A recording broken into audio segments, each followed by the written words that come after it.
સ્ત્રીઓ સાથે થતા બળાત્કારમાં ગુજરાત પણ બાકાત નથી. અનેક ઘટનાઓ, રોજબરોજની ઘટનાઓ બળાત્કારની અને ખાસ કરીને નજ પેચાર સમાન જે લોકો હોય છે, નારી શક્તિની પજવણી કરતા હોય છે, નિત્ય ક્રાઇમ થતું હોય છે. જોકે આજે એવા ક્રાઇમની વાત કરવી છે જે ક્રાઇમમાં બિરડી પોલીસ મથકે એક અરજી મળી છે. આ અરજીમાં ભોગ બનનાર મહિલાએ પોતાના હસ્તાક્ષર સાથેની એક કેફિયત રજૂ કરી છે. તેમાં તેઓએ જણાવ્યું છે કે બનાસકાંઠા જિલ્લામાં તેની સાથે બિરડી પોલીસ હદ મથકમાં અનેક વખત દુષ્કર્મની ઘટના બની છે, દુષ્કર્મ નરાધમોએ આચર્યું છે. આ મહિલાની લેખિત અરજી પોલીસને મળતા પોલીસ પણ દોડતી થઈ છે અને પોલીસે આ મહિલાની ફરિયાદ રજીસ્ટર કરવા માટેના પ્રયત્નો હાથ ધર્યા છે. સ્ટેન્ડ ટુ પોલીસમાં મોડમાં પોલીસે બિરડી પોલીસના પીઆઈ ધવલ પટેલે મહિલાના પરિવારનો સંપર્ક કર્યો હતો. તેઓના કહેવા મુજબ મહિલાના જે પરિવારજનો છે તેઓનો ખાસ આગ્રહ હતો કે તેઓ રૂબરૂ ફરિયાદ નોંધાવવા આવી રહ્યા છે અને તે રીતે ગાંધીધામથી આ પરિવાર બિરડી પોલીસ મથકે છેલ્લા 48 કલાકમાં આવવા માટે મથામણ કરી રહ્યો છે. જોકે આ 48 કલાકના ઇનપુટમાં હાલનો આ જે ક્રાઇમ છે તે ક્રાઇમમાં માત્ર બિરડી પોલીસ પાસે એક લેખિત અરજી છે જે અરજીમાં એક મહિલાએ પોતાની સાથે 5 લોકોએ દુષ્કર્મ આચર્યું હોય તે પ્રકારની એક ફરિયાદ કરી છે.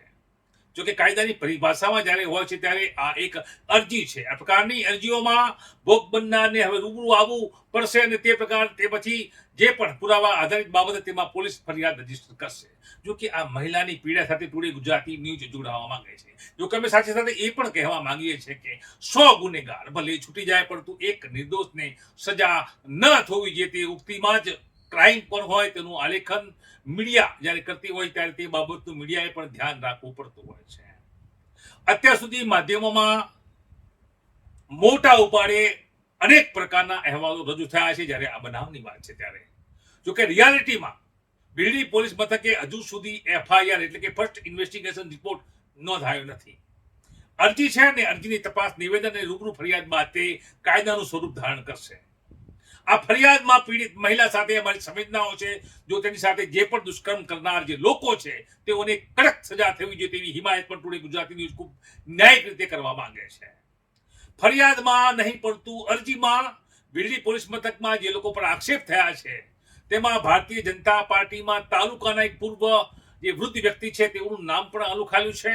અમે કોઈનું નામ લેવા માંગતા નથી કેમ કે હજુ સુધી ફરિયાદ રજીસ્ટર થઈ નથી. અને આપણે એ પણ જણાવી દેવા માંગીએ છીએ કે જે 5 લોકોના નામ છે તે 5 લોકોમાં બે પોલીસ કર્મીઓ હેડ કોન્સ્ટેબલ કક્ષાના કર્મચારીનું પણ નામ છે. આ 5 લોકોએ તેની સાથે વારંવાર અનેક સ્થળોએ બળાત્કાર કર્યા હોવાની મહિલાની લેખિત અરજીમાં કેફિયત છે. આ અરજીના બાદના મહિલા પરિવાર જે પીડિત પરિવાર છે કે જે ગાંધીધામથી બિરડી પોલીસ મથકે આવવા માટે છેલ્લા 48 કલાકમાં પ્રયત્નશીલ છે કે જ્યારે અહીંયા પહોંચશે ત્યારે મહિલા પોતાની પીડા કહેશે અને તે બાદ આ અરજી અને તે બાદની વધુ જે પણ વિગત બહાર આવે તેમાં ફરિયાદ રજીસ્ટર થશે.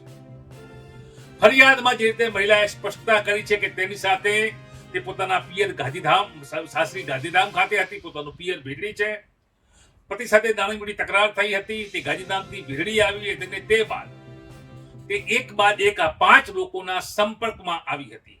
આ 5 લોકો પૈકીના જે રાજકારણી છે, વૃદ્ધ છે, તેઓએ તેની સાથે ગરોબો કેળવ્યો હતો, વિશ્વાસ કેળવ્યો હતો, તેની નોકરી અને મદદ કરવાની ભાવનાથી તેને વિશ્વાસમાં લીધી હતી. તે બાદ આ વ્યક્તિએ તેની સાથે અનેકો વાર અનેક જગ્યાએ બળાત્કાર કર્યો છે.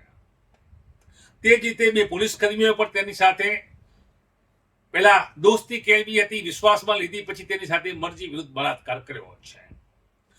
ખાતર દવાનો એક વેપારી જે બસ સ્ટેન્ડમાં દુકાન ધરાવે છે, મહિલાએ તેનું નામનો કોઈ ઉલ્લેખ નથી કર્યો, તેને પણ આ જ રીતે આ જ પદ્ધતિથી તેની સાથે બળાત્કાર કર્યો છે. અન્ય એક વેપારી છે તેનું પણ નામ છે કે જે રાજકારણના કોઈ મોટા માથા સાથે સંકળાયેલો છે. જોકે તમામ તપાસનો વિષય છે. 5 લોકો વિરુદ્ધમાં 2 પોલીસ કર્મચારી, એક રાજકારણી, 2 અન્ય લોકો વિરુદ્ધમાં કહેવાતી કથિત અરજી જ્યારે પણ ફરિયાદનું સ્વરૂપ ધારણ કરે ત્યારે પુરાવા આધારે પોલીસ તપાસ કરવા માટે તત્પર છે. ટુડે ગુજરાતી ન્યૂઝ સાથેના ટેલિફોનિક વાર્તાલાપમાં આ બિરડી પીઆઈ ધવલ પટેલ કે જે હવે ઇન્વેસ્ટિગેશન ઓફિસર છે, અરજીની તપાસ કરી રહ્યા છે, તેઓએ સ્પષ્ટતા કરી છે કે મેં અરજીમાં દર્શાવેલા નંબર પર પીડિત પરિવાર સાથે વાત કરી છે અને તેઓએ ગાંધીધામથી તેઓ નીકળી ચૂક્યા છે, રસ્તામાં છે, આવી રહ્યા છે, પહોંચી રહ્યા છે, રૂબરૂ ફરિયાદ આપશે, કેફે રૂબરૂ આપશે તેવી વાત કરી છે. ધવલ પટેલે એ પણ સ્પષ્ટતા કરી છે કે કાયદો સૌના માટે સમાન છે, મહિલાને પૂર્ણ ન્યાય મળશે, ગમે તેટલા વગદાર લોકો હશે, જબરબંધી હશે, કાયદાના મુજબ કામ કરવામાં આવશે, તમામના વિરુદ્ધમાં જો પૂરતા પુરાવા છે તો ફરિયાદ નોંધવામાં આવશે. ઇન્વેસ્ટિગેશન ઓફિસર પીઆઈ ભીડડી ધવલ પટેલે એ પણ કહ્યું છે કે જો મહિલા માગશે તેઓને સુરક્ષા આપવામાં આવશે. તો આ ઘટના સમગ્ર બનાસકાંઠા નહીં પરંતુ સમગ્ર ઉત્તર ગુજરાતમાં ચકચાર જગાવી રહી છે. લોકો ફિટકાર વરસાવી રહ્યા છે, કદાચ ખાખી કલંકિત થઈ છે તેવા આક્ષેપો દાવા. જો કે ટુડે ગુજરાતીનું સ્પષ્ટ કરવા માંગે છે કે હજુ સુધી જ્યારે ફરિયાદ દાખલ થઈ રહી છે ત્યારે નાહકની બદનામી પણ ન થવી જોઈએ તેવો સ્પષ્ટ અમારો અભિગમ છે. જો ગુનેગાર હોય આ 5 લોકો, જો ગુનેગારને પૂરતા પુરાવા હોય, જો ફરિયાદ થાય, ફરિયાદમાં સમર્થન મળે તો ચોક્કસથી કાયદાની પરિભાષામાં બળાત્કાર, પજવણી અને જે પણ કાયદો હોય તે મુજબ આ 5 લોકોને સજા થવી જોઈએ, કાયદા મુજબ કામ ચાલવું જોઈએ.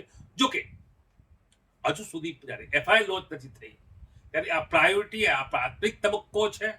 આ પ્રાથમિક તબક્કામાં કેવા ઉતાર ચઢાવ આવે છે તે તપાસ બાદ ખબર પડશે. ત્યારે જે પણ હોય ત્યારે હાલની આ તાજા સ્થિતિ છે. બનાસકાંઠામાં 100 અમણનો સવાલ પણ ઉઠવા પામી રહ્યો છે કે 5 લોકો, એક રાજકારણી, 2 પોલીસમેન, એક વેપારી, અન્ય એક વેપારી, 5 લોકો એક નારી શક્તિની પજવણી કરી છે, એક મહિલાની પજવણી કરી છે, એક પરિણીતાની પજવણી કરી છે, તેની સાથે 3 માસ સુધી વિવિધ સ્થળોએ બળાત્કાર ગુજાર્યો છે. તેને ન્યાય મળવો જોઈએ. કે 100 અમણનો સવાલ પુનઃ ક્યાં છે એ પીડિત મહિલા?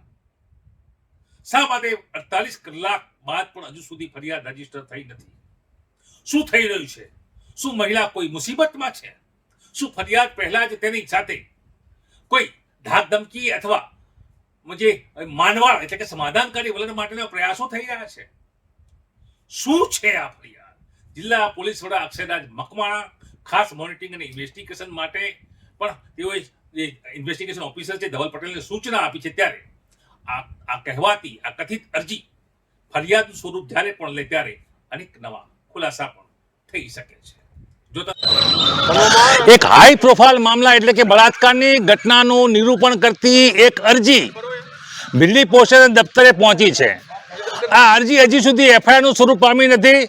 જો કે અરજીમાં ગંભીર પ્રકારના આક્ષેપો કરવામાં આવ્યા છે. કહેવાતી પીડિતાએ પોતાની સાથે 5 જેટલા લોકોએ બળાત્કાર કર્યો હોવાનું જણાવ્યું છે. એટલું જ નહીં, 1-2 દિવસ નહીં, 3 માસ સુધી અલગ અલગ ક્રાઇમ સ્પોટ ઉપર લઈ જઈ, અલગ અલગ મકાન, અલગ અલગ હોટલમાં લઈ જઈ આ 5 કહેવાતા લોકોએ તેની સાથે બળાત્કાર કર્યો હોવાનું પરિણીતા જણાવી રહી છે. જોકે આ મતલબની એક પરિણીતાની કહેવાતી સહીવાળી અરજી દિલ્હી પોલીસ સ્ટેશન દફતરે પહોંચી છે. જોકે આ અરજી બાબતે દિલ્હીના પીઆઈ શ્રી દ્વારા તપાસ કરવામાં આવી છે અને જે અરજીમાં નંબર છે તે નંબરો પર ફોન કરી અને ફરિયાદ માટે અથવા અરજી તેઓ કરી છે તે મતલબનું નિવેદન નોંધવા માટે દિલ્હી પોસ્ટ દફતરે આવવા માટે સૂચન પણ કરેલ છે. જોકે સામા પક્ષે કહેવાતા જે ફરિયાદી છે તેમના પતિ વારંવાર છેલ્લા 2 દિવસથી કહી રહ્યા છે કે અમે ગાંધીધામથી બિલ્ડી ખાતે આવી રૂબરૂ અમારી ફરિયાદ નોંધાવશું. જો કે આ લખાય છે, હું બોલી રહ્યો છું ત્યાં સુધી હજુ સુધી બિલ્ડી પોષણ દફતરે એ કહેવાતા મહિલા ફરિયાદી પોતાની સાથે થયેલા કહેવાતા કથિત બળાત્કારની ફરિયાદ નોંધાવવા આવ્યા નથી. એટલે બિલ્ડી પોલીસ દફતરે હજુ સુધી કહેવાતા બળાત્કારની આ ફરિયાદ રજીસ્ટર થયેલ નથી. પોલીસે શ્રેષ્ઠ પ્રયત્ન કર્યા છે. પીઆઈએ ટેલિફોનિક માહિતી દ્વારા તેમને જાણ પણ કરી છે કે તમે પોસ્ટ દફતરે તમારા અધિકારની રક્ષા કાજે તમારા સાથે થયેલા તમે જે ભોગ બન્યા છો તે તમામ બાબતની ફરિયાદ માટે પોલીસ તૈયાર છે. આવો અહીંયા ફરિયાદ આપો. જે આ પોલીસ સ્ટેશન છે અને હજુ સુધી આ પોલીસ સ્ટેશને આ પોલીસ દફતરે એ મહિલાની કહેવાતી 376 જૂની કલમ છે. જો કે હાલની જે ભારતીય જે દંડ સંહિતા છે તેમાં જે પણ કલમ આવતી બળાત્કારની વ્યાખ્યામાં જે કલમ આવતી હોય તે બાબતની ફરિયાદ નોંધાઈ નથી. જે રીતે ઇનપુટ મળી રહ્યા છે તે રીતે જે લોકો પર આક્ષેપ થયા છે તેમાં એક 70 વર્ષીય વૃદ્ધ છે. આ કહેવાતી ફરિયાદમાં 2 પોલીસ કર્મીઓના ખોટી રીતે નામ આવ્યા છે તેવી પણ ચર્ચા છે. અન્ય લોકોના પણ નામ છે, ખાતરના વેપારીનું પણ નામ છે. અને આ રીતે 5 જેટલા લોકોને તેઓએ બળાત્કાર કર્યો છે. 3 માસથી બળાત્કાર કર્યો છે, વિવિધ સ્થળોએ લઈ જઈ બળાત્કાર કર્યો છે, વારંવાર બળાત્કાર કર્યો છે, તે પ્રકારનું નિવેદન આ મહિલાએ પોતાની લેખિત અરજીમાં પોલીસ દફતરે મોકલી આપ્યું છે. જોકે મહિલા જ્યારે પોલીસ દફતરે અહીંયા આવશે, રૂબરૂ પોલીસ મથકે આવશે, પોતાની કેફિયત પોતાની અરજી મુજબની જ્યારે ફરિયાદ આપશે ત્યારે સ્પષ્ટ થશે કે ખરેખર શું આ બળાત્કારની ઘટના કહેવાતી અરજીમાં દર્શાવેલી ઘટના બની છે કે નહીં. પોલીસ માટે સૌથી મોટો તપાસનો વિષય 3 માસ સુધી કહેવાતી અરજી મુજબના ક્રાઇમનો છે. 3 માસ સુધી વિવિધ જગ્યાઓએ જે ક્રાઇમ સ્પોટ બતાવ્યા છે મહિલાએ પોતાની અરજીમાં, તે ક્રાઇમ સ્પોટ પર જવું પડશે. ખરેખર શું આ બનાવ બન્યો છે કે નહીં બન્યો હતો તેના પુરાવાનું એકત્રીકરણ કરવું પડશે. બળાત્કારની ઘટના છે, મહત્વના પુરાવા છે, કોઈના ઉપર જે પ્રકારના આક્ષેપો છે, ગંભીર પ્રકારના આક્ષેપો છે, પોલીસ પણ ઇન્વેસ્ટિગેશનમાં મહત્વની જવાબદારી બને છે. 3 માસ સુધી 5 લોકોએ વિવિધ સ્થળો પર જઈ મહિલા સાથે બળાત્કાર કર્યો હોવાની મહિલાની કેફિયત, અને જોઈએ કે તપાસ ફરિયાદ અને ફરિયાદ બાદ જ્યારે ઇન્વેસ્ટિગેશન શરૂ થાય છે, ઇન્વેસ્ટિગેશનમાં કયા પ્રકારના પુરાવા આવે છે તે જોવાનું રહ્યું. જોકે હજુ સુધી હાલ સુધી અત્યાર સુધી મહિલા પોલીસ દફતરે આવ્યા નથી, પોલીસે બોલાવ્યા છે અને હજુ સુધી ફરિયાદ રજીસ્ટર થઈ નથી. ગણેશ પરમાર, બનાસકાંઠા.